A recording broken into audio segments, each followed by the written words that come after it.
Estudo sobre o Evangelho de João, parte 83, dia 6/4/2024. João, capítulo 17, do versículo 1 ao 8. Jesus falou assim, e levantando seus olhos ao céu, e disse: Pai, é chegada a hora. Glorifica teu Filho, para que o teu Filho te glorifique a ti. Assim como lhe deste poder sobre toda a carne, para que dê a vida eterna a todos quantos lhe destes. E a vida eterna é essa, que te conheçam a ti só, por único Deus verdadeiro, e a Jesus Cristo, a quem enviastes. Eu glorifiquei-te na terra, tendo consumado a obra que me deste a fazer. E agora, glorifica-me tu, ó Pai, junto de ti mesmo, com aquela glória que tinha contigo antes que o mundo existisse. Manifestei o teu nome aos homens que do mundo me deste.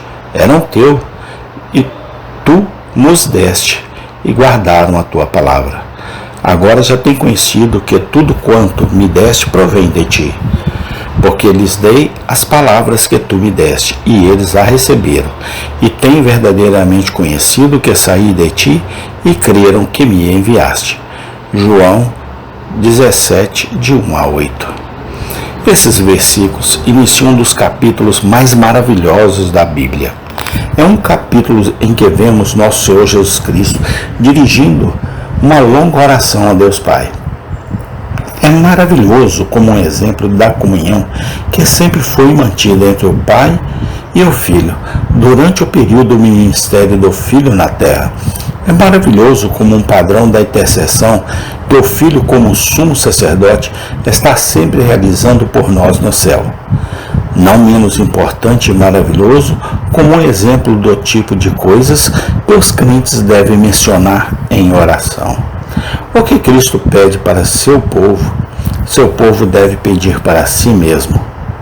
Foi bem e verdadeiramente dito por um velho teólogo que o melhor e mais completo sermão já pregado foi seguida pela melhor das orações.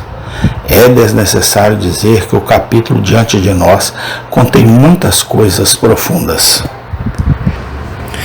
Dificilmente poderia ser de outra forma. Aquele que lê as palavras ditas por uma pessoa da Santíssima Trindade a outra pessoa, pelo Filho ao Pai, certamente deve estar preparado para descobrir muito que não pode entender completamente. Muito que não tem linha para entender. Há frases, palavras e expressões nos 26 versículos deste capítulo que provavelmente ninguém jamais desdobrou completamente. Não temos mente para fazê-lo ou para entender os assuntos que ele contém, se pudéssemos. Mas há grandes verdades no capítulos que se destacam clara e claramente em sua face, e para essas verdades faremos bem em dirigir nossa melhor atenção. Devemos notar, em primeiro lugar, nestes versículos, que relato glorioso eles contêm do ofício e dignidade de nosso Senhor Jesus Cristo. Lemos que o Pai lhe deu poder sobre toda a carne para dar a vida eterna. As chaves do céu estão nas mãos de Cristo. A salvação de cada alma da humanidade está à sua disposição. Lemos, além disso, que é vida eterna conhecer o único Deus verdadeiro e Jesus Cristo, a quem ele enviou. O mero conhecimento de Deus não é suficiente e não salva ninguém. Devemos conhecer o Filho tanto quanto o Pai. Deus conhecido sem Cristo é um ser a quem só podemos temer e não ousamos nos aproximar. É Deus em Cristo reconciliando consigo o mundo, o único que pode dar vida e paz à alma. Lemos, além disso, que Cristo completou a obra que o Pai lhe deu para fazer. Ele completou a obra da redenção e operou uma justiça perfeita para o seu povo. Ao contrário do primeiro Adão, que falhou em fazer a vontade de Deus e trouxe o pecado ao mundo. O segundo Adão fez tudo e não deixou nada por fazer que ele veio fazer. Finalmente, lemos que Cristo teve glória com o Pai antes que o mundo existisse. Ao contrário de Moisés e Davi, ele existia desde a eternidade, muito antes de vir ao mundo, e ele compartilhou a glória com o Pai antes de ser feito carne e nascido da Virgem Maria. Ele existia desde toda a eternidade, muito antes de vir ao mundo, e ele compartilhou a glória com o Pai antes de ser feito carne e nascido da Virgem Maria. Cada uma dessas palavras maravilhosas contém matéria que nossas mentes fracas não têm o poder de compreender completamente. Devemos nos contentar em admirar e reverenciar o que não podemos compreender e explicar completamente. Mas uma coisa é bastante clara: ditos como esses só podem ser usados por alguém que é muito Deus. Para nenhum patriarca, profeta, rei ou apóstolo, tal linguagem é aplicada na Bíblia. Não pertence a ninguém além de Deus. Para sempre agradeçamos a Deus que a esperança de um cristão repousa sobre um fundamento tão sólido como um Salvador divino. Aquele a quem somos ordenados a fugir para o perdão e em quem somos convidados a descansar pela paz é Deus tanto quanto o homem. Para todos os que realmente pensam em suas almas e não são descuidados e mundanos, o pensamento é cheio de conforto. Essas pessoas sabem e sentem que os grandes pecadores precisam de um grande Salvador e que nenhum mero redentor humano atenderia às suas necessidades. Então, que eles se regozijem em Cristo e se apoiem nele com confiança. Cristo tem o poder e é capaz de salvar ao máximo, porque Cristo é divino. Ofício, poder e preexistência, todos se combinam para provar que Ele é Deus. Devemos notar, em segundo lugar, nestes versículos, que relato gracioso eles contêm dos discípulos de nosso Senhor Jesus Cristo. Encontramos nosso próprio Senhor dizendo deles: eles guardaram a tua palavra. Eles sabem que todas as coisas que você me deu, são de vocês. Eles receberam as suas palavras, eles sabem com certeza que eu saí de você. Eles acreditaram que tu me enviastes. Essas são palavras maravilhosas quando consideramos o caráter dos 11 homens a quem foram aplicadas.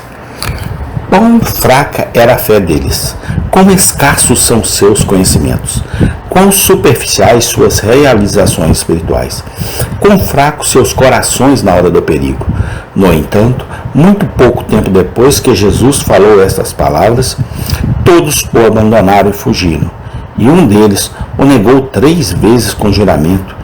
Ninguém, em suma, pode ler os 4 evangelhos com atenção e deixar de ver que nunca teve um grande mestre servos tão fracos como Jesus teve nos 11 apóstolos.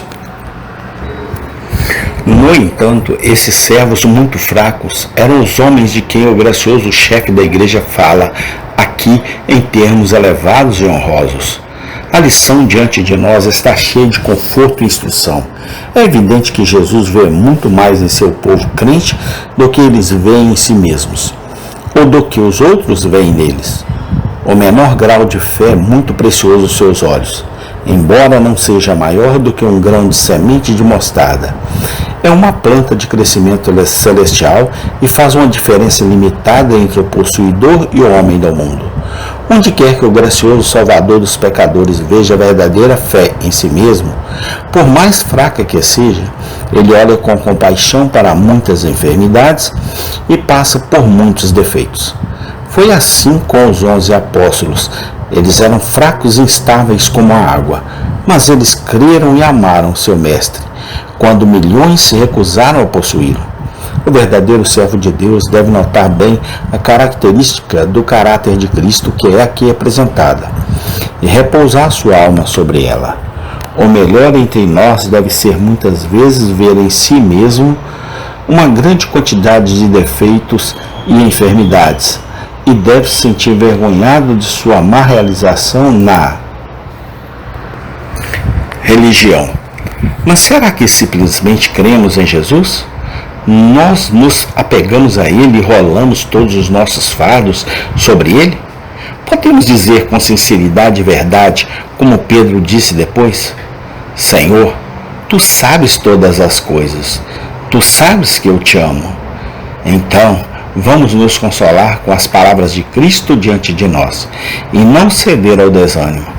O Senhor Jesus não desprezou os 11 por causa de sua fraqueza, mas os suportou e os salvou até o fim, porque eles creram. E Ele nunca muda. O que Ele fez por eles, Ele fará por nós. Amém. Tem continuação.